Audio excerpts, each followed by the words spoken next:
In this video, we'll cover the installation of rivet nuts.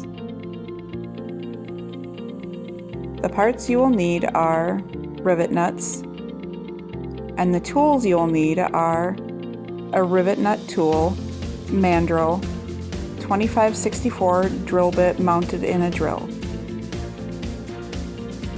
To begin, drill out the rivet nut you need to replace, or in this case, drill a new hole where you want the rivet nut installed. Next, thread a rivet nut onto the Rivnut tool with the flange facing the tool. Push the attached rivet nut into the hole and squeeze the handles.